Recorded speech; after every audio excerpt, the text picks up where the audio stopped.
Bonjour à toutes, bonjour à tous. Bienvenue à l'église Vivre Libre. Est-ce que vous êtes contents d'être là ce matin? Ok. On va bénir notre Dieu ensemble, on va louer son saint nom, amen. Le glorifier, lui seul est digne, alléluia.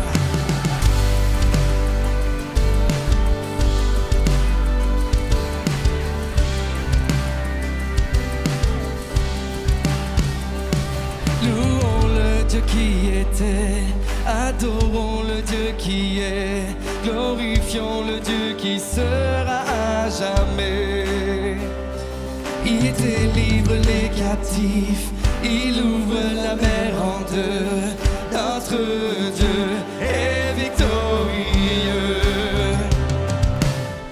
Quelle joie dans la maison du Père, quelle joie dans la maison de notre Dieu.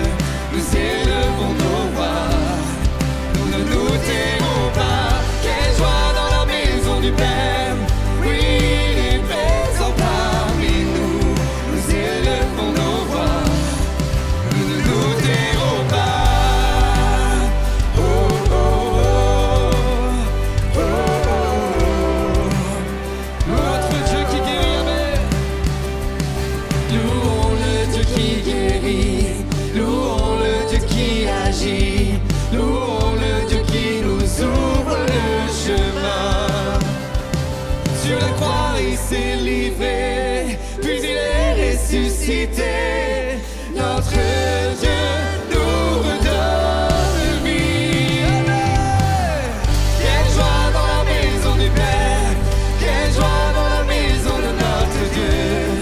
Nous élevons nos voix, amen. Nous tairons pas. Quelle joie dans la maison du Père, oui, il est présent parmi nous. Nous élevons nos voix, nous ne nous tairons pas. Nous étions mendiants, maintenant couronnés. Nous étions captifs, maintenant libérés. Nous sommes acceptés, pardonnés, par grâce rachetés. Que tes enfants, oh Dieu, nous sommes ses enfants ce matin. Nous étions mendiants, maintenant couronnés. Nous étions captifs, maintenant libérés. Nous sommes acceptés, pardonnés, par grâce rachetés. Que tes enfants, oh Dieu, te louent. Je vous entends. Quelle joie dans la maison du Père, quelle joie dans la maison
si c'est la maladie ton Égypte, peu importe si c'est tes finances ton Égypte, peu importe si c'est la tentation ton Égypte, tu la déposes devant le Père ce matin, tu la déposes devant le Maître ce matin. Il va te prendre par la main, il va t'emmener avec lui, alors célèbre-le ce matin. Que tu vas dans mon Égypte, tu me pris par la main, me guides vers la liberté, dans le pays promis.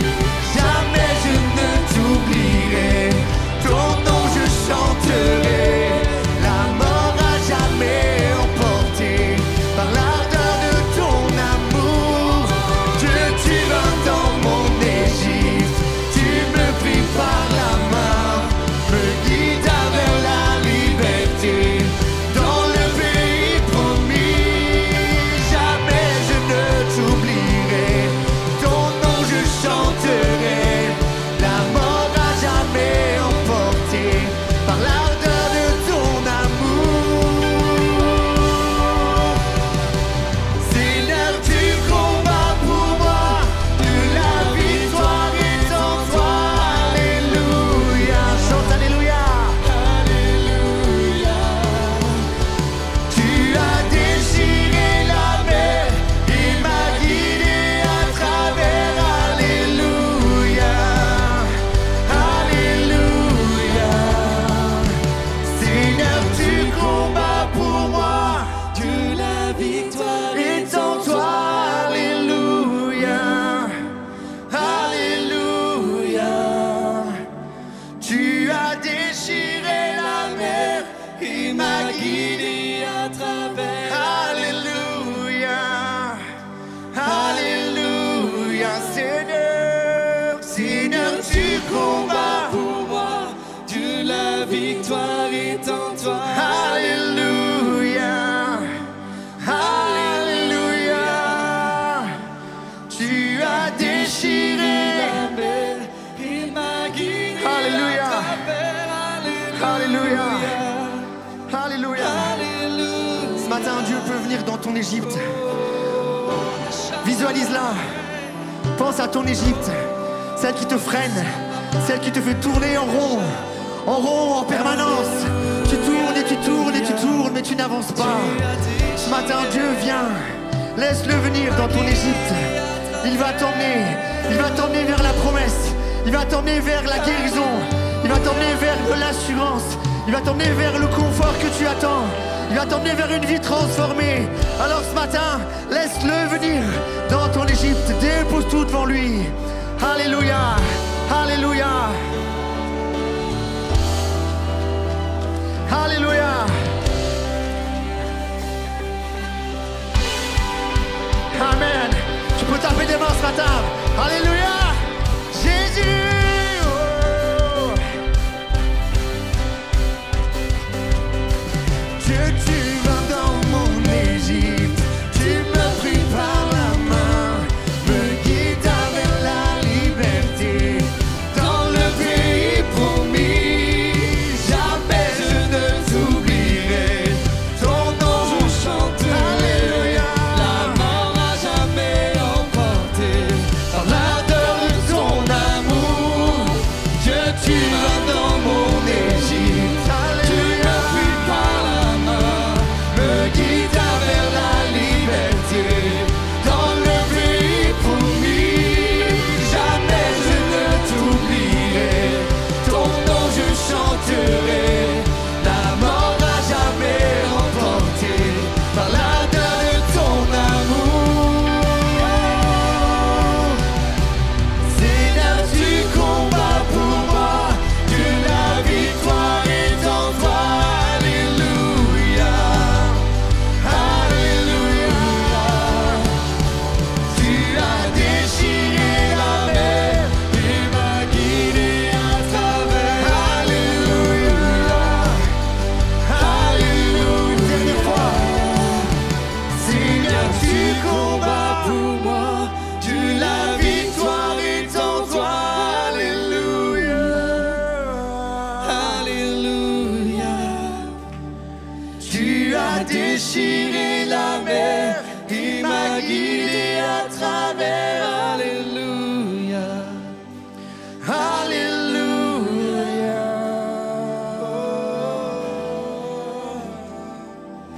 Merci Seigneur, alléluia. Jésus,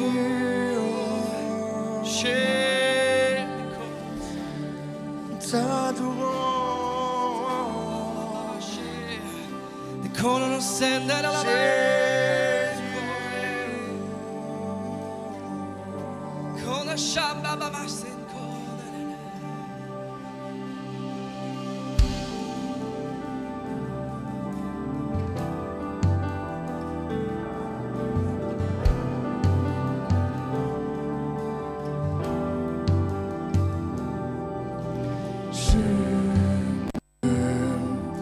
Repose en toi, tes promesses sont inépuisables.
ce refrain et on va vraiment le faire comme une prière. Ça me tenait vraiment à cœur que peu importe ta situation, ton Égypte, en fait, sa grâce te suffit. Même si tu te sens faible, en fait, tu vois pas, mais Dieu t'arme et te donne les armes pour faire face à ça. Combien de fois on s'est senti seul face à des situations impuissants, mais Dieu te dit vraiment, je t'arme et tu peux y aller avec moi, fais-moi confiance. Sa grâce te suffit, ne cherche pas autre chose, il n'y a que ça. Alors on va reprendre ensemble que sa grâce te suffit, amen. Ta grâce me suffit, ta puissance s'accomplit dans ma faiblesse. Ta grâce me suffit, Ta présence renverse mes forteresses. ta grâce me suffit, ta puissance s'accomplit dans ma faiblesse. Ta grâce me suffit, ta présence renverse mes forteresses.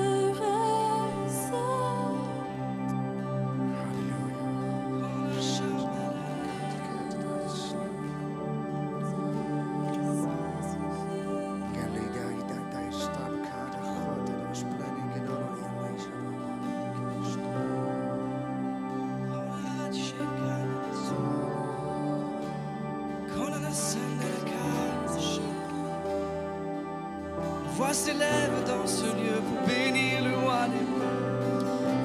Qu'un achat à la cause. Alléluia, alléluia. Nous sommes venus pour adorer le roi, mais nous sommes venus pour glorifier le roi, mais oh, Shalom. N'est aucun autre nom plus haut que le nom de Jésus, amen. Oh, alléluia. Il n'est aucun autre nom qui ait été donné que le nom de Jésus, amen. Quand le chamba baba senko dans la guerre, quand la haine sont dans la gauche. Son nom, Jésus.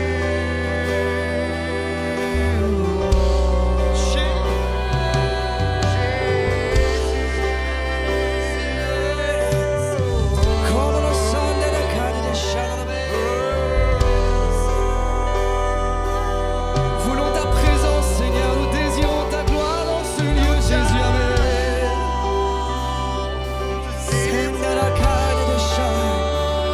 Dieu est présent dans ce lieu.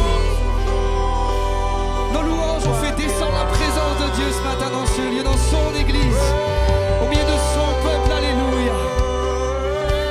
Oh, des chers, Kamamamaché.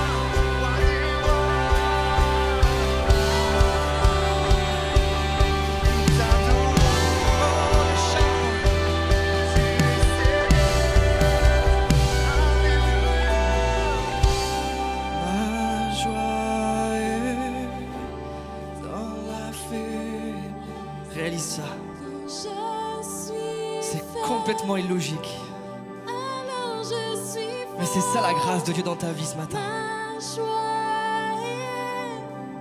est dans la faiblesse. Alors que tu es faible, Dieu vient te fortifier, amen.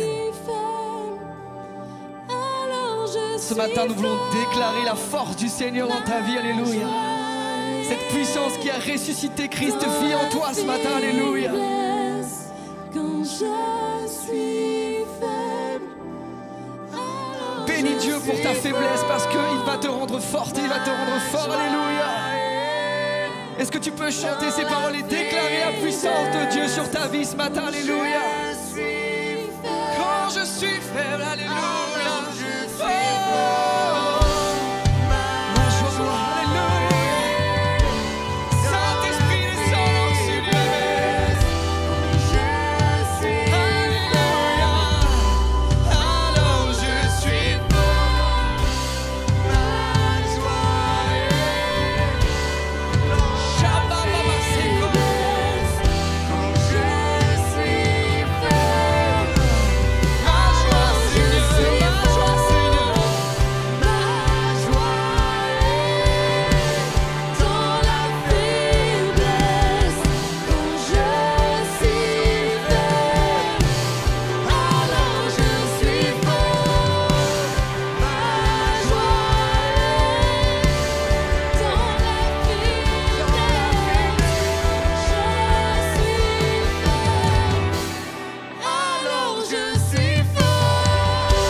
chants en adorant Jésus, alléluia.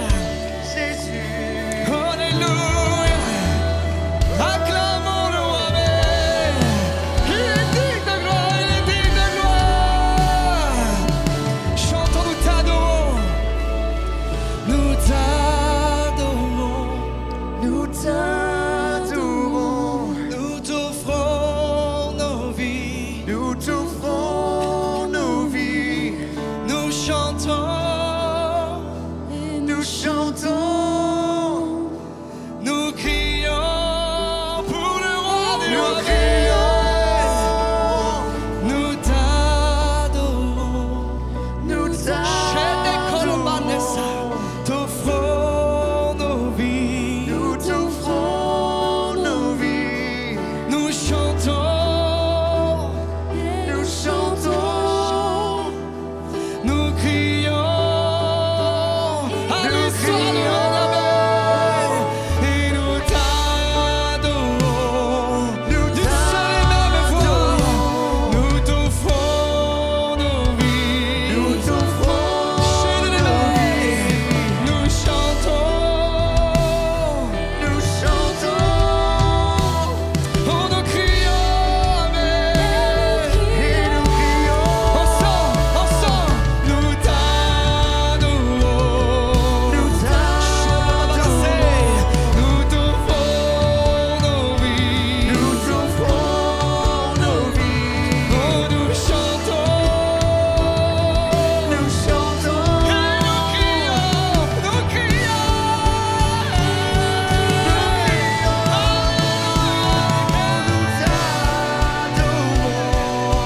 Que des chambres, Nous t'offrons nos vies. Lui seul est digne, amen. Nous chantons. Nous crions. Son nom est Jésus. Son nom.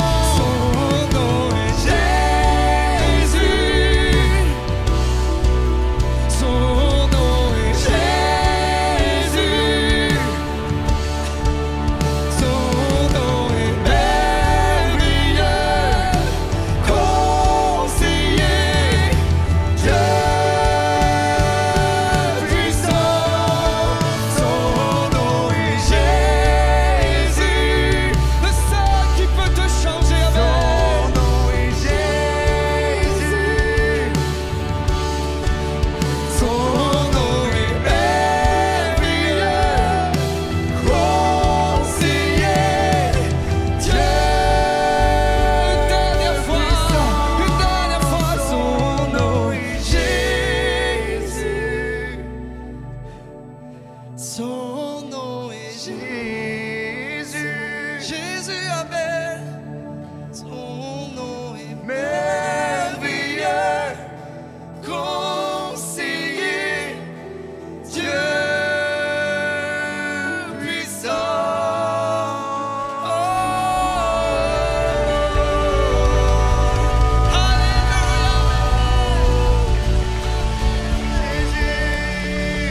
Amen, amen, amen. Qui a été béni là ce matin? C'était puissant, non? Bonjour à tous, bonjour et bienvenue à EVL, bienvenue à la maison. Donc chaque dimanche matin 10h30, nos cultes, et chaque mercredi soir 19h, réunion de prière, ça ne change pas. Je dis avant d'oublier, mais ceux qui font l'accueil, Stéphanie vous attend juste au fond au niveau des écoles du dimanche, enfin tout au fond de l'église quoi. Cherchez, vous allez trouver. Pour une petite réunion, ça durera quelques minutes. Donc si tu fais l'accueil, elle t'attend là-bas. Donc la semaine prochaine, vendredi là soir, on a à 20h un concert avec 2 invités spéciaux. Donc 2 invités, on a Julien Adam, anciennement le bassiste du groupe Impact, pour ceux qui connaissent, et aujourd'hui il est pasteur à l'église Nouvelle Vie, Charlevoix. Et la deuxième, Anne-Clémence Rouffet, qui est une violoncelliste d'exception. Donc ne manque pas ça, on va vraiment prendre un temps fort dans la présence de Dieu. Le lendemain, samedi 1er mars, 18h30, les jeunes adultes se retrouvent. Donc si tu as entre 18 et 30 ans, je précise l'âge, jeune adulte, Si tu as entre 18 et 30 ans et que tu as l'occasion de venir, viens, on va faire une game night. Donc si tu as envie de gagner, si tu aimes ça, on va faire des compétitions, donc viens. Les maters se retrouvent le dimanche 9 mars. Donc si tu as des enfants entre 3 et 5 ans, ça va bientôt commencer. On ouvre une nouvelle école, on va dire, une nouvelle sphère où ils vont pouvoir parler de Dieu à vos enfants. Donc surtout, n'hésitez pas à les mettre. Le samedi 15 mars à 10h, petit déjeuner entre femmes. Les femmes d'influence se retrouvent donc comme d'habitude sur inscription, 3,50 €, ça ne change pas. On va faire petit déjeuner plus activité et si vous voulez vous inscrire, c'est auprès soit de Stéphanie, de Catherine ou de Morgane. Le dimanche 23 mars, on a nos sessions de baptême. Donc c'est à 14h30. Si tu as envie de te baptiser, si tu as des questions sur le baptême, si tu... peu importe, si tu te poses des questions, ne reste pas là-dedans, viens voir le pasteur Manu pour pouvoir t'inscrire ou lui poser toutes tes questions. Donc les inscriptions se terminent le 2 mars. Ensuite, les dons. Vous avez 2 bannettes de chaque côté de l'estrade. Donc merci de ce que vous avez déjà mis et merci de ce que vous allez encore mettre. Si l'église grandit à ce point-là, c'est 100% grâce à vous. Donc si vous avez besoin du RIB, vous demandez soit à Manu, soit à Stéphanie. Et vous pouvez faire donc par virement bancaire, par espèce, par chèque, peu importe. Dernière annonce, restons connectés. Nous avons 5 pages de réseaux sociaux, que ce soit Insta, Facebook pour la vie de l'église, YouTube pour tout ce qui est présentiel ou distanciel de nos cultes, si tu veux revoir ou voir un culte, TikTok pour des vidéos un petit peu plus fun, et le dernier, le site de l'église. Si tu as loupé, il y a eu beaucoup d'annonces là ce matin, si tu as loupé, tout est marqué dessus. Donc maintenant, je laisse la place au pasteur Seb qui nous vient tout droit du Canada et qui va entamer « Il s'appelle ». Bon culte! Bonjour à tous et bienvenue à l'église Vivre Libre. Ça me fait plaisir d'être avec vous ce matin pour apporter la parole de Dieu dans cette nouvelle série intitulée « Il s'appelle ». Une série où on va découvrir ensemble l'identité de Dieu, les différents noms qui sont la personne même de Dieu. Et alors que ce matin, je vais entrer avec vous dans un des noms de Dieu, j'aimerais qu'on puisse réaliser ensemble ce matin que Dieu a plusieurs noms. Dieu est, comme on le sait, les plus souvent utilisés, Jéhovah Jireh, le Dieu qui pourvoit, Jéhovah Rapha, Jéhovah Shalom. Mais au-delà de cela, il y a quelque chose qui est vraiment l'identité, l'ADN même de Dieu. Et ce nom-là, c'est la justice de Dieu. Et j'aime le chapitre de Jérémie, le chapitre 23, et le verset 6, où il nous est dit ceci: « Voici le nom dont on l'appellera. Voici le nom dont on l'appellera. L'Éternel, notre justice. » Et je voudrais ce matin déclarer que la justice est le nom de Dieu. La justice est un des noms de Dieu. La justice est l'ADN même de Dieu parce que avant même d'être notre justice, Dieu est la justice. La justice n'est pas une qualité parmi tant d'autres en Dieu. Non, la justice, elle est la nature même de Dieu. Tout ce qu'il fait, tout ce qu'il établit repose sur une justice parfaite, une justice incorruptible et une justice éternelle. J'aimerais ce matin démarrer cette prédication en imaginant. Pouvons-nous imaginer ce matin que nous avons affaire avec un juge, nous sommes dans un tribunal. Et imaginez que dans ce tribunal, il y a un juge qui est réputé pour être le juge parfait. C'est le juge qui ne fait jamais d'erreur, le juge qui voit tout, le juge qui connaît tout, qui connaît les intentions profondes de chacun des cœurs des gens qui sont accusés et qui se présentent devant lui. C'est un juge qui ne peut pas être acheté, il n'y a pas de corruption en lui, il ne peut pas être influencé ou manipulé, il est le juge parfait. Sommes-nous d'accord que si nous étions accusés à tort, et si un tel juge existait sur la terre, nous serions soulagés et en sécurité de savoir que notre vie est sous son autorité. Comprenez ceci, ce juge véritable existe.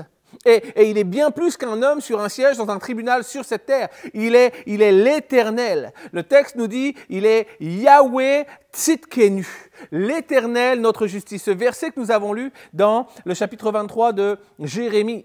L'Éternel qui est notre justice.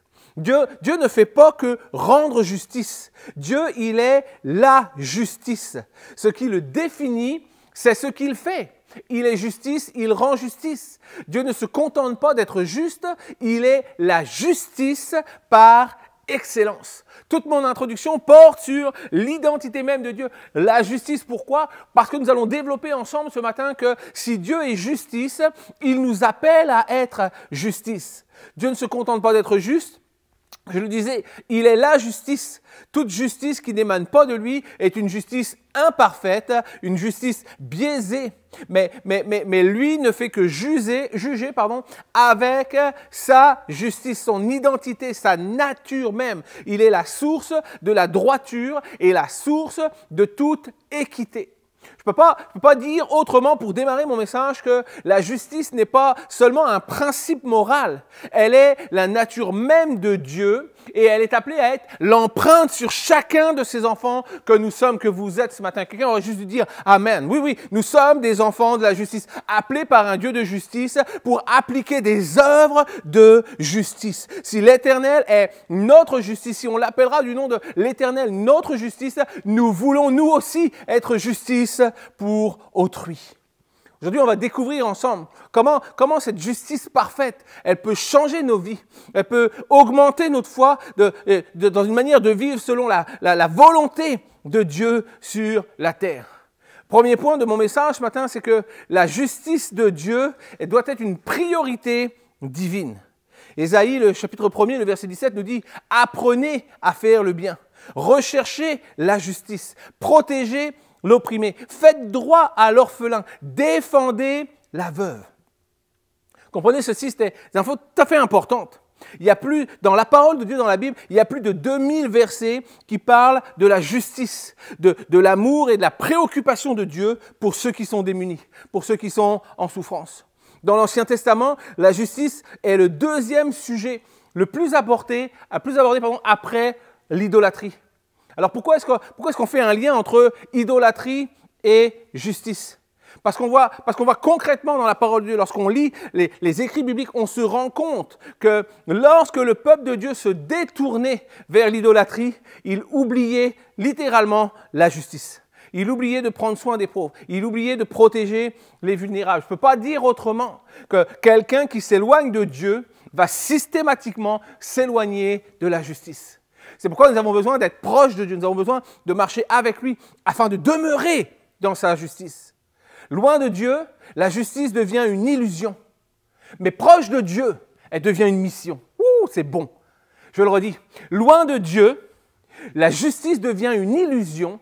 Mais proche de Dieu, elle devient une mission. Je dirais même, elle devient notre mission. Elle devient ta mission. Sois un ouvrier de justice, un représentant de Dieu sur la terre. C.S. Lewis dira dans un livre qu'il a écrit qui s'appelle « Mere Christianity », il dira « Le bien et la justice ne sont pas des concepts humains. Ils existent en dehors de nous. Nous les découvrons en Dieu et non en nous-mêmes. Tu ne peux pas concevoir la justice, tu ne peux pas appliquer la justice par toi-même. Tu as besoin de la connaissance de Dieu parce que la justice idéale, parfaite, est un concept qui nous dépasse. Et Jésus a été le modèle parfait de la justice en action. Lorsque nous lisons les Écritures, nous voyons combien Jésus était saisi pour un cœur pour la justice, un cœur pour les malheureux, un cœur pour les démunis. Et l'évangile de Matthieu, chapitre 5, le verset 6, nous dit ceci. Lorsqu'il fera un sermon, il dira « Heureux ceux qui ont faim et soif de justice ». Pourquoi? Parce que ces gens-là vont être rassasiés. Jésus est l'exemple parfait d'une justice en action. Il ne s'est pas contenté d'enseigner la justice, il a incarné la justice. Et concrètement, il s'est fait justice, la justice de Dieu descendue sur la terre. Jésus s'est entouré des exclus et des rejetés. On voit lorsqu'il est avec les lépreux, lorsqu'il est avec les pécheurs, lorsqu'il est avec les pauvres. Jésus a dénoncé l'hypocrisie religieuse. Il y a une faim, une soif en lui de justice qu'il veut nous communiquer. Il a dénoncé l'hypocrisie religieuse parce que c'était des gens qui pratiquaient la justice apparente, mais qui négligeaient la réalité du cœur des hommes. Jésus a enseigné que la justice, avant d'être une récompense, elle est une identité. Il dit ceci, Matthieu 5, 48, « Soyez parfaits comme votre Père céleste est parfait. » Soyez des artisans de justice comme votre Père céleste lui-même est justice. Ce n'est pas une récompense, la justice, c'est une identité. C'est qui je suis qui va déterminer ce que je fais. La justice de Dieu, elle ne se prêche pas seulement, elle se vit au quotidien. Tellement bon ce matin, mon message m'édifie moi-même. Tellement bon. La justice, elle ne se prêche pas, elle se vit au quotidien. J'aime le texte de Tim Keller dans son ouvrage qui s'appelle « Generous Justice ». Il dit, si tu comprends que Dieu t'a sauvé par pure grâce, alors ton cœur est poussé à rechercher la justice, non pas comme un devoir, mais comme une réponse naturelle à son amour. Est-ce que nous sommes des gens qui recherchons la justice? Parce que la justice, elle est le label des enfants de Dieu. Les enfants de Dieu sont estampillés, marqués de la justice du Père. Luc 6, 35 nous dit que nous devons aimer nos ennemis. Nous devons faire du bien, nous devons prêter sans rien espérer, parce que c'est dans ce moment-là que notre récompense va être grande et qu'on va être appelés les fils du Très-Haut. Car il est bon pour les ingrats et pour les méchants. Il est bon pour toute personne. Mais il appelle toute personne à faire des œuvres de justice. Jésus nous enseigne que la justice va plus loin que nos actes. Elle est le reflet de l'identité divine en nous. Elle est la marque de Dieu sur nos vies. La justice, elle va au-delà des actes. Elle ne cherche pas ni reconnaissance ni gloire. J'applique la justice parce que Dieu est justice, parce que Dieu m'appelle à le représenter. Je n'applique pas la justice pour être glorifié, honoré sur cette terre. Peu importe ce que les gens pensent de moi, ce que les gens disent de moi, peu importe si les gens pensent que je suis gentil ou que je suis peut-être le pire des imbéciles, de faire du bien à des gens qui ne peuvent pas me le rendre, mais j'applique la justice sans rechercher de reconnaissance ni de gloire. La justice, elle brille même dans l'ombre, même quand les gens ne te voient pas. Elle agit sans rien attendre en retour. Pourquoi? Parce que Dieu est ma justice et qu'il m'appelle dans la justice. Peux-tu saisir ce concept d'un Dieu juste qui te justifie afin que tu sois un représentant de la justice pour lui? Tu ne pratiques pas la justice pour être reconnu comme un enfant de Dieu. On ne pratique pas la justice pour que les gens disent « Oh, c'est un enfant de Dieu ». Non. C'est parce qu'on est des enfants de Dieu qu'on pratique la justice. Ça méritait au moins un petit applaudissement ou un grand amen. Mais on ne pratique pas la justice pour être défini ou reconnu comme des enfants de Dieu. C'est parce qu'on est des enfants de Dieu qu'on pratique la justice. On ne peut pas faire autrement. La justice, c'est un mode de vie qui nous conduit dans une récompense éternelle. Le livre des Proverbes, au chapitre 21 et le verset 21, nous dit que celui qui poursuit la justice et la bonté trouve la vie, la justice et la gloire. En d'autres termes, si tu poursuis la justice, tu vas non seulement trouver la justice, mais tu vas trouver la vie et tu vas trouver la gloire. Pratiquer la justice n'est pas seulement un appel, c'est une semence qui va porter des fruits éternels. C'est quelque chose qui nous dépasse. Dieu promet une récompense pour tous ceux qui vivent dans la droiture et qui reflètent son cœur. Je voudrais dire à quelqu'un ce matin que la justice que tu sèmes aujourd'hui, c'est ça qui va être ta récompense pour demain. La justice que nous semons aujourd'hui va être une bénédiction pour quelqu'un aujourd'hui, mais elle va être notre récompense pour demain. Elle va être une récompense que nous obtenons aussi dans le ciel. L'Éternel, ta justice, comme nous l'avons lu en introduction, l'Éternel, ta justice, t'appelle à vivre sa justice. Est-ce qu'il y a des gens, des hommes, des femmes qui veulent lever la main ce matin et dire moi, je veux être de ceux qui vont pratiquer la justice parce qu'il y a une récompense que peut-être je ne vois pas sur cette terre, mais que je vais obtenir dans le ciel. L'Éternel, ta justice, t'appelle à être la justice. Michée, chapitre 6, le verset 8, nous dit qu'on t'a fait connaître, ô homme, ce qui est bien et ce que l'Éternel demande de toi. C'est que tu pratiques la justice, que tu aimes la miséricorde, que tu marches humblement avec ton Dieu. Nous avons besoin d'entendre et de nous rappeler qu'aujourd'hui, tout comme du temps de Michée, Dieu ne cherche pas des chrétiens qui sont passifs. Il cherche des hommes et des femmes qui vont se laisser consumer par la justice. Des hommes et des femmes qui vont avoir sur leur cœur de pratiquer la justice. Ce que l'Éternel demande de toi, pratique la justice. Aime la miséricorde. Quelle est la marque qui est sur ta vie ce matin? Est-ce que tu es un acteur de la justice? Est-ce que tu es estampillé de la justice du ciel sur ta vie? Est-ce que les gens qui parlent de toi peuvent parler de toi comme quelqu'un que tu te bats pour la justice? Tu as en horreur l'injustice sociale, l'injustice relationnelle, toute forme d'injustice. Mais tu te bats, tu te lèves, tu te dresses pour représenter la justice parfaite, représenter le Dieu, l'Éternel, ma justice. La justice véritable ne se base pas sur un échange, mais sur un sacrifice. C'est pourquoi beaucoup calent, pourquoi beaucoup ne veulent plus avancer dans la justice. Pourquoi? Parce que la justice ne se base pas sur un échange, mais sur un sacrifice. Luc 6,33 nous rappelle tellement bien. Jésus dira, si vous faites du bien à ceux qui vous font du bien, quelle reconnaissance vous en aura-t-on? C'est quoi la reconnaissance qu'on va avoir de vous si vous faites du bien à ceux qui vous font du bien? Et il dira, les pécheurs, est-ce que les pécheurs ne font pas de même? Bien sûr, on fait du bien à ceux qui nous font du bien. La justice du monde, elle est comme ça. C'est une justice biaisée qui fait du bien basée sur la réciprocité. Je te fais du bien, mais tu me rends l'appareil. Je te bénis, mais tu vas me bénir en retour. Je te donne quelque chose, mais j'ai un intérêt au fond de moi. Je sais que tu peux m'apporter autre chose. Mais la justice divine, elle ne fonctionne pas comme ça. La justice divine, complètement différente. Elle est inconditionnelle, elle est gratuite et elle est motivée par un amour puissant en nous. Un amour qui vient des profondeurs de nos cœurs, que Dieu a mis en nous. Pour regarder ensemble l'exemple, la profondeur de la justice que Jésus a appliquée. Très intéressant de regarder lorsque nous voulons regarder un exemple typique de la justice. Regardons les évangiles, lisons les évangiles et regardons à Jésus.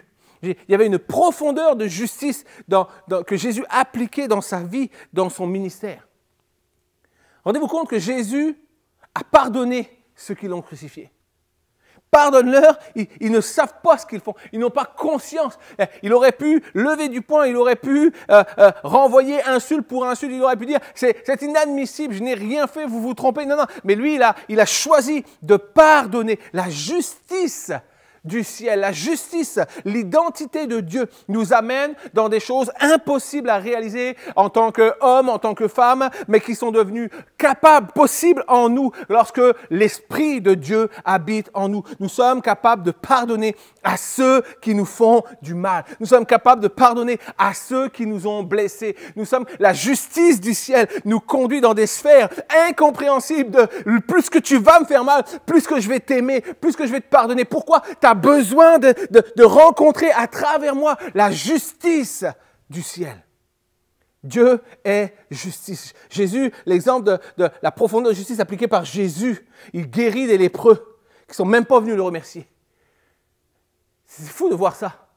Il guérit des lépreux, il purifie les lépreux qui s'en vont et ils ne viennent même pas dire merci, merci pour ce que tu as fait pour nous, merci de nous avoir changé notre vie. C'est des gens qui vivaient en marge de la société, qui ne pouvaient plus aller dans leur famille, qui ne pouvaient plus aller dans la ville. Mais Jésus les guérit, pas un merci, mais la justice de Dieu va au-delà de ce que le cœur de l'homme peut attendre.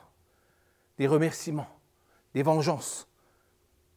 Jésus, la profondeur de la justice appliquée par Jésus, c'est un Jésus qui donne sa vie pour nous, alors qu'on était des pécheurs. Alors qu'aucun d'entre nous ne méritait la grâce et le pardon. Mais la justice de Dieu en Jésus-Christ, manifestée en Jésus-Christ, vient pour toi, pour moi, qui sommes indignes, mais qui sommes trouvés dignes à travers Jésus-Christ. Ta justice n'est pas validée par la reconnaissance des hommes. Ta justice, elle est validée par la fidélité de ton cœur envers Dieu. Un livre de C.S. Lewis s'appelle « The Weight of Glory » dit ceci, dit « Si notre justice est motivée par le regard des hommes, elle n'a pas plus de valeur que la flatterie. Mais si elle est motivée par Dieu, elle est éternelle. » Si la justice est motivée par le regard des hommes, elle n'a pas plus de valeur que la flatterie. Mais si elle est motivée par Dieu, c'est une justice qui est éternelle. C'est une justice qui nous connecte au ciel, que nous vivons sur la terre et que nous vivrons jusque dans le ciel. Parce que c'est là que nous basons notre trésor. C'est là que nous croyons que notre rémunération demeure. Et c'est la réalité du fait que là où est ton trésor, là est ton cœur. C'est Jésus qui dira ceci. Ne vous amassez pas des trésors sur la terre, mais amassez-vous des trésors dans le ciel. Car là où est ton trésor, là aussi sera ton cœur. Jésus nous met face à une réalité fondamentale. C'est très important, très intéressant de regarder à cela. Jésus nous met face à une réalité fondamentale qui est que ce que nous poursuivons révèle ce que nous aimons véritablement.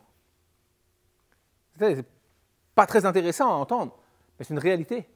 Ce que nous poursuivons révèle ce que nous aimons véritablement. Et à l'instant T, juste à t'arrêter un instant, puis de commencer à réfléchir, c'est après quoi que je cours ces 6 derniers mois? C'est quoi ma quête? C'est quoi que je veux? C'est quoi les choses auxquelles j'aspire? Parce que si notre priorité, c'est l'accumulation matérielle, notre cœur est tourné vers le monde. Mais si notre priorité, c'est une faim, une soif de justice de Dieu, alors notre cœur est fixé vers l'éternité. Tellement de choses qui peuvent nous perdre et nous empêcher de courir la bonne course. Trésor terrestre, richesse matérielle, statut social, une reconnaissance des hommes, confort, une sécurité humaine. Après quoi est-ce que je cours? C'est quoi ma motivation? Est-ce que j'ai confiance dans l'Éternel, ma justice? Ésaïe dit, l'Éternel, voici comment on l'appellera, l'Éternel, ma justice. Il s'appelle ma justice. Est-ce que j'ai suffisamment confiance dans l'Éternel, ma justice, pour m'attacher au trésor céleste, à l'amour, à l'obéissance à Dieu, aux œuvres de justice qui glorifient Dieu, aux âmes sauvées et impactées par ma vie, par mon témoignage? Ce que tu poursuis sans relâche démontre la direction de ton cœur. Je ne peux pas dire autrement à quelqu'un ce matin que si tu cours après tout ce qui n'est pas justice, tu cours la mauvaise course, tu cours le mauvais lièvre. Nous avons besoin de réaliser que ce que nous poursuivons sans relâche doit être la justice de Dieu, le cœur de Dieu. Il est l'Éternel, ma justice, qui m'appelle à accomplir des œuvres de justice. Je ne peux pas dire autrement. Quelqu'un devrait juste dire amen à ça. Toujours dans son livre, Tozer, The Pursuit of God, Tozer va dire ceci, va dire « L'homme est façonné par ce qu'il adore ». As-tu déjà réfléchi à ça? L'homme est façonné par ce qu'il adore. C'est très intéressant de voir que quelquefois, on ne connaît pas les gens, mais il suffit juste de quelques minutes de parler avec eux pour savoir finalement c'est quoi qu'anime leur cœur. C'est quoi les choses après quoi ils courent. Très intéressant de voir ça. Et Tozer le dit très bien. Il dit « L'homme est façonné par ce qu'il adore ». Si ton cœur est attaché aux choses terrestres, tu vivras pour elles et tu mourras avec elles. Mais si ton cœur est attaché à Dieu, tu vivras pour l'éternité. C'est tellement vrai, tellement une réalité. Seigneur, garde nos cœurs attachés à ta justice. Garde nos cœurs attachés à toi. Courir après la justice nous engage à nous tenir disciplinés, à nous tenir soumis, à accepter que nous ne vivons pas pour nous-mêmes, mais nous vivons pour un maître bien plus grand que nous. La justice, elle exige un maître unique. Mais quel est le maître que je choisis?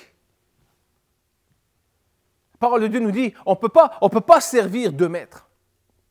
Jésus le dit clairement, Matthieu 6, le verset 24, « Nul ne peut servir deux maîtres. » Vous ne pouvez pas servir Dieu et Mammon.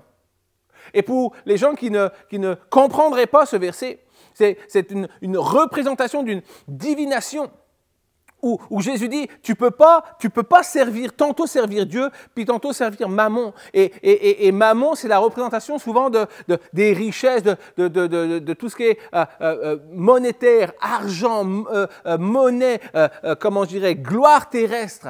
Mais tu peux pas courir après Dieu et courir après ces choses-là. Le plus grand combat de la vie chrétienne, c'est pas un combat entre le bien et le mal. C'est un combat entre la fidélité à Dieu et l'attachement au monde. As-tu remarqué combien le monde veut s'attacher, veut que tu restes attaché à lui pour ne pas avancer dans les choses de Dieu? Et le plus grand combat, souvent, on pense que le plus grand combat, c'est le combat entre le bien et le mal. Non, c'est faux, parce que le bien triomphera toujours du mal. Je n'ai pas entendu amen. Mais je suis loin en même temps, 7000 km, je vous l'accorde. Mais le bien triomphera toujours du mal. Le véritable combat, il est entre la fidélité à Dieu et l'attachement au monde. Est-ce que je vais réussir à me détacher du monde pour entrer dans une confiance, une fidélité à Dieu qui va me conduire dans des œuvres de justice? Mammon représente tellement plus que l'argent. Il symbolise concrètement tout ce qui veut prendre la place de Dieu dans nos vies. Les ambitions, le confort, le plaisir, la reconnaissance des hommes, la gloire, la réussite. Mammon ne représente pas simplement l'argent. Mammon représente tout ce qui, dans ta vie, veut prendre la place de Dieu. On doit réaliser que ce que nous servons secrètement, c'est ça qui va déterminer ce qu'on va récolter en public. Je veux récolter la gloire de Dieu pour avoir accompli des œuvres de justice. Je veux que Dieu soit tellement présent en moi, que sa justice soit en moi. Je sais que je veux m'attacher à lui plus qu'à toute autre chose parce qu'il détient la source de toutes les choses. Paul dira à Timothée, en chapitre 6, 1 Timothée, chapitre 6 et verset 10, que l'amour de l'argent est la racine de tous les maux. Ce n'est pas l'argent qui est mauvais. Je ne suis pas en train de dire à quelqu'un ce matin que tu n'as pas le droit d'avoir de l'argent. Si, moi, je prie pour que tu aies de l'argent. Et ma prière ce matin, c'est que chacun d'entre vous, vous soyez riche à millions, mais que vous ne soyez pas conduit par l'argent, attaché à l'argent d'une manière excessive, mais que vous soyez dans une libéralité d'œuvres de justice avec cet argent que Dieu va vous donner. Je ne suis pas en train de prêcher non plus l'évangile de prospérité, mais je suis en train de développer une mise en garde. L'argent n'est pas mauvais, mais l'attachement excessif à lui, la réussite n'est pas mauvaise, mais en faire ta priorité, c'est dangereux. Comment est-ce qu'on peut savoir? Mais finalement, je sers qui, moi? Est-ce que je marche vraiment avec Dieu ou est-ce que je sers Mammon? Parce que moi, je veux pas servir Mammon. Et si je posais la question ce matin dans ce lieu, est-ce que quelqu'un est intéressé pour servir Mammon plus que de s'attacher à la justice de Dieu? Je sais que personne d'entre nous ne voudrait ça. Mais la réalité, c'est que souvent, beaucoup d'entre nous tombent dans ça. Alors, comment servir? Comment savoir à qui je sers? Est-ce que je sers Dieu ou est-ce que je sers Mammon? 3 questions simplement pour toi. La première question, c'est qu'est-ce qui te motive à te lever chaque matin? Tu as déjà un élément de réponse. C'est quoi qui te motive à te lever chaque matin? La deuxième chose, c'est si Dieu t'appelle à un sacrifice, est-ce que tu es prêt à tout lâcher? Est-ce que tu es prêt à tout abandonner? C'est quoi ton projet finalement? Tu te lèves le matin pour une cause, et finalement, oui, tu veux faire de l'argent parce que tu veux bien vivre, etc.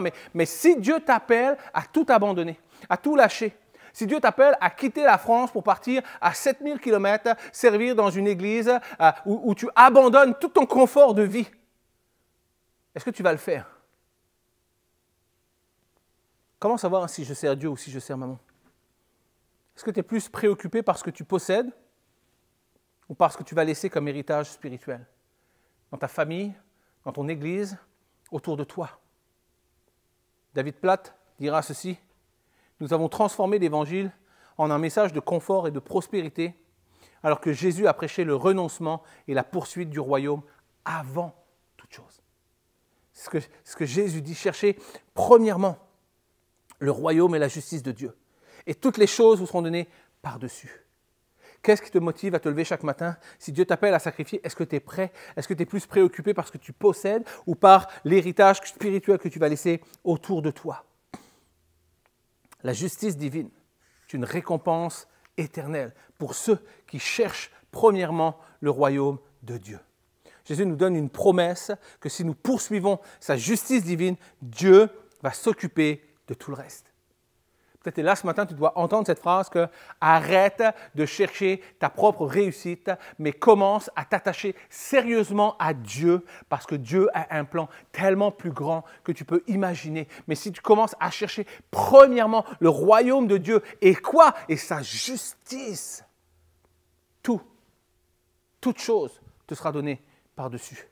Il n'a pas dit je vais voir ce que je peux faire. Dieu n'est jamais dans le mood « je vais voir ce que je peux faire ». Ça, c'est la réponse que nous, on donne lorsque Dieu nous dit « je t'appelle à des œuvres de justice ». « Ok, Seigneur, moi, je vais voir qu'est-ce que je peux faire ». Non. Dieu ne dit pas « si tu cherches le royaume de Dieu et la justice, je verrai ce que je peux faire pour toi ». Non, il dit « toutes choses vous seront données par-dessus ». La vraie richesse, elle n'est pas dans ce que nous possédons ici-bas, mais elle est dans ce que nous construisons pour l'éternité. On ne peut pas dire autrement que souvent, on veut bâtir dans le visible pour démontrer la faveur de Dieu sur nous, mais Dieu nous appelle d'abord à bâtir dans l'invisible pour déverser sa bénédiction pour nous. Nous prenons toujours le schéma à l'envers. Et ça, c'est typique du genre humain, typique de l'embrouille que l'ennemi met dans nos têtes, où on dit, Seigneur, on veut les richesses pour montrer que tu es avec nous, alors que Dieu dit, non, sois avec moi, puis je vais te conduire dans la richesse.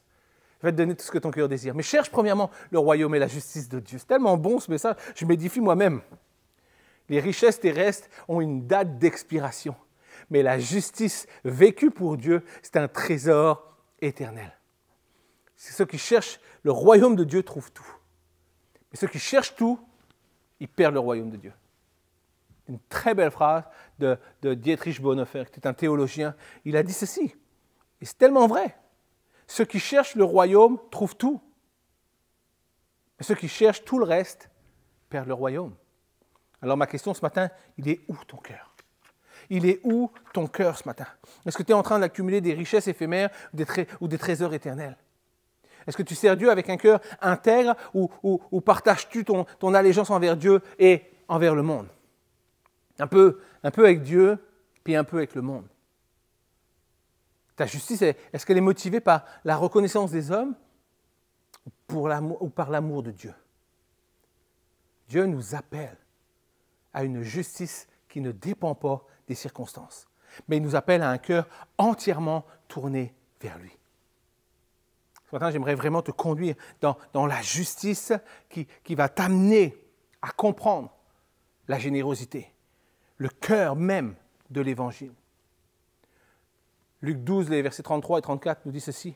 « Vendez tout ce que vous possédez et donnez-le en aumône. Faites-vous des bourses qui ne s'usent point, un trésor inépuisable dans les cieux, là où le voleur n'approche point, là où la teigne ne peut pas détruire. Car là où est votre trésor, là aussi sera votre cœur. » La générosité et la justice sont des œuvres indissociables, sont des œuvres présentes au cœur même du message biblique.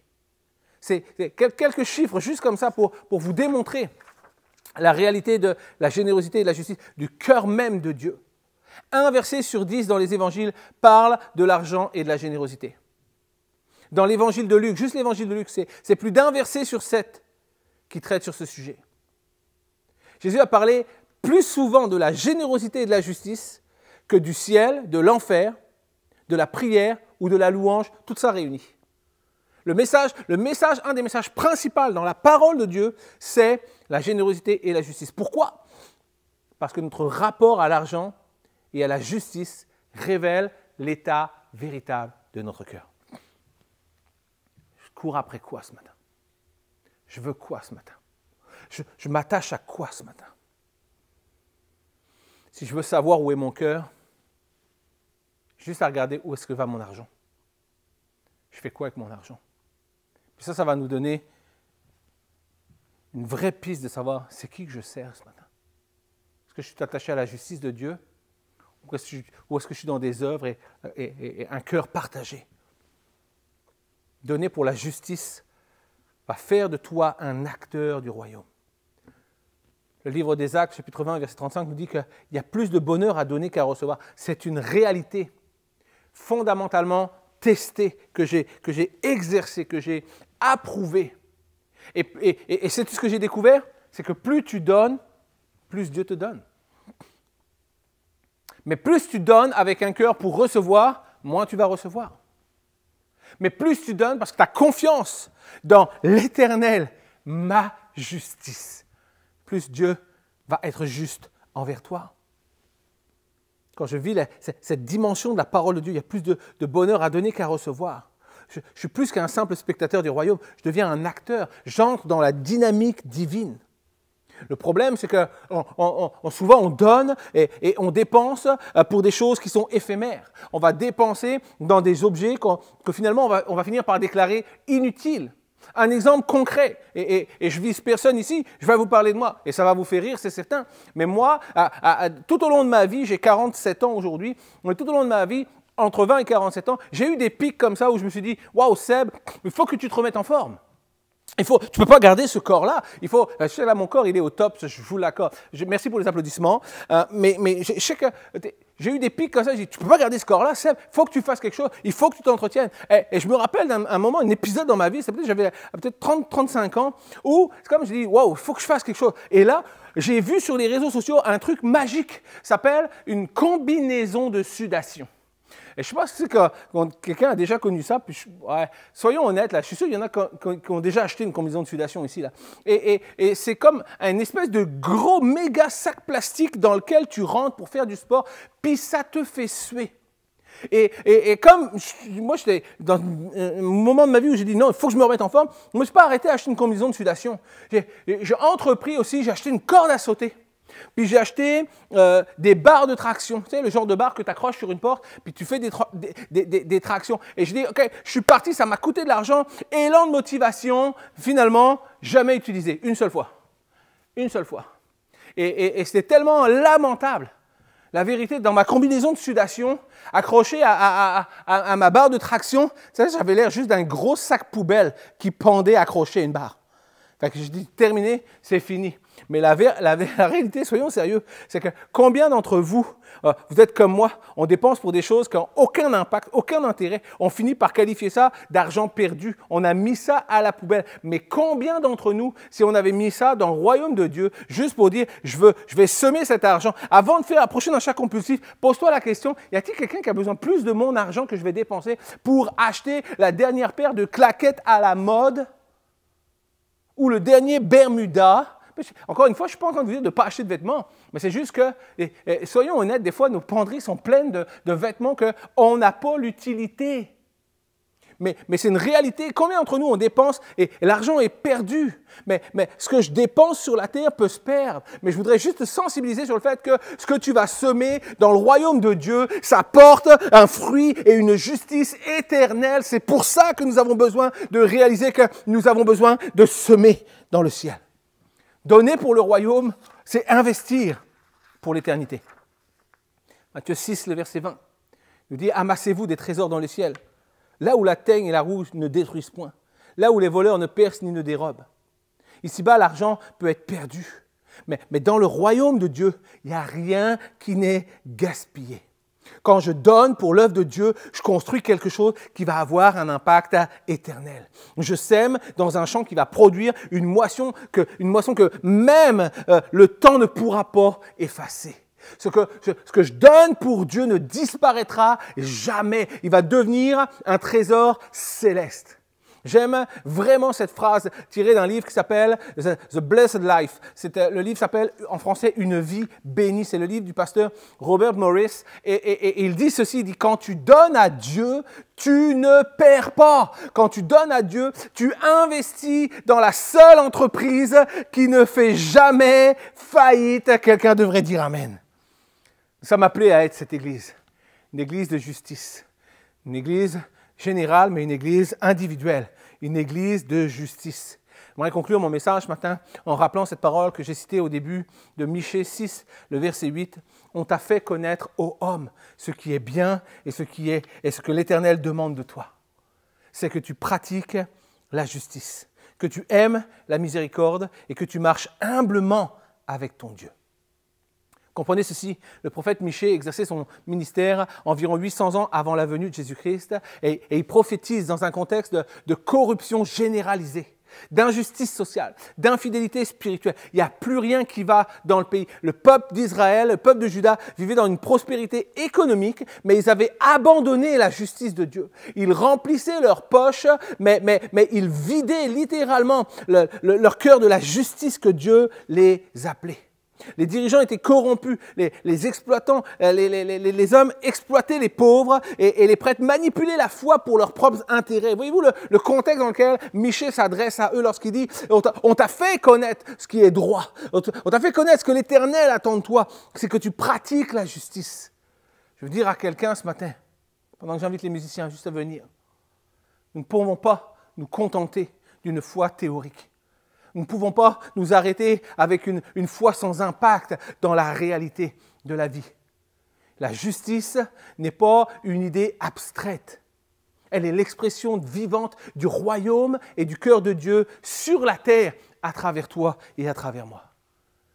Juste un instant, fermer nos yeux, incliner nos têtes et juste réaliser ceci.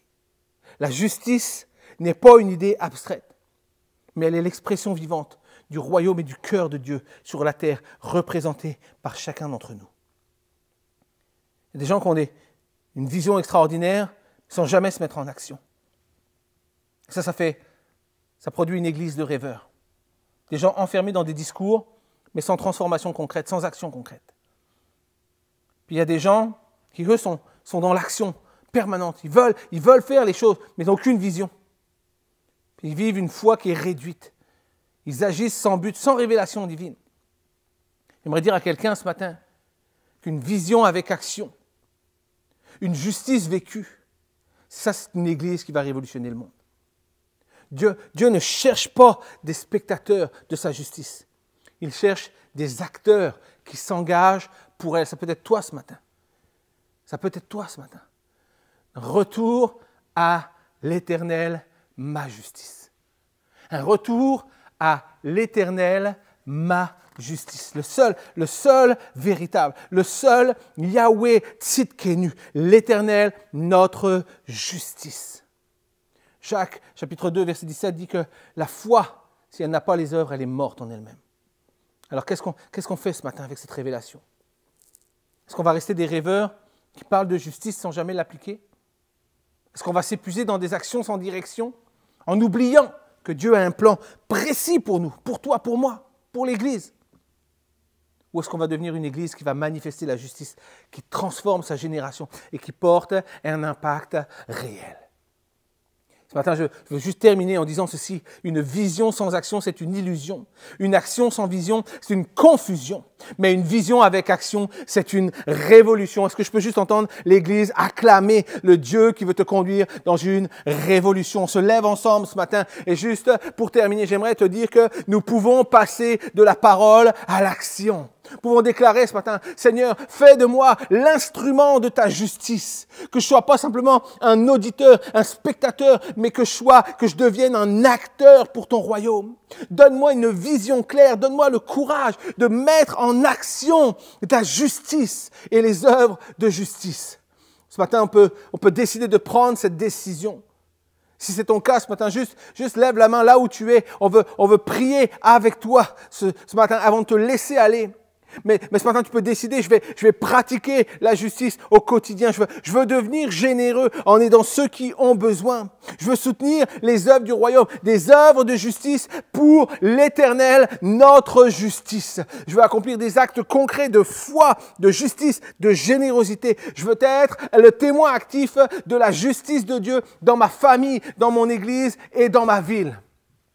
Et ce matin, avant juste de chanter ce chant qui dit « Consécration, donne-moi, Seigneur, un cœur tout entier. Seigneur, je veux plus de toi, plus de toi. » Pourquoi? Parce que c'est quand j'ai plus de toi que je m'oublie complètement et que je marche dans l'appel que tu as prévu pour ma vie. Mais ce matin, je veux dire, Seigneur, mon Dieu, pour chaque personne ici présente, chaque personne qui avait levé sa main, je veux prier, Seigneur, toi, l'Éternel, notre justice, viens révéler à leur cœur, viens témoigner à leur cœur, Seigneur, toi qui es le Dieu, notre justice. justice, qui nous appelle à la justice, Seigneur. Viens témoigner dans nos cœurs la puissance dans laquelle tu veux nous conduire dans des œuvres de justice pour transformer notre entourage, transformer nos familles, transformer nos relations, transformer notre Église, transformer nos villes. Seigneur mon Dieu, tu es sans limite et nous voulons chercher premièrement ton royaume et ta justice parce que Seigneur, oui, nous avons des besoins, mais on ne veut plus s'arrêter à ces besoins. On veut s'arrêter à ta justice, croyant que tu vas répondre pour nos besoins. Seigneur, littéralement, je prie pour des hommes, des femmes qui vont décider ce matin, je veux plus m'occuper de mes affaires, je veux m'occuper des affaires du Père, parce que le Père va s'occuper de mes affaires. Et l'Église avec moi donne un grand Amen pendant qu'on chante ce matin. Donne-moi un cœur tout entier, Seigneur. Je prie ce matin que cette parole, ce chant soit une prière dans notre quotidien, jour après jour, afin que la justice de Dieu soit notre seule et unique priorité. Seigneur, en ton nom j'ai prié. Amen.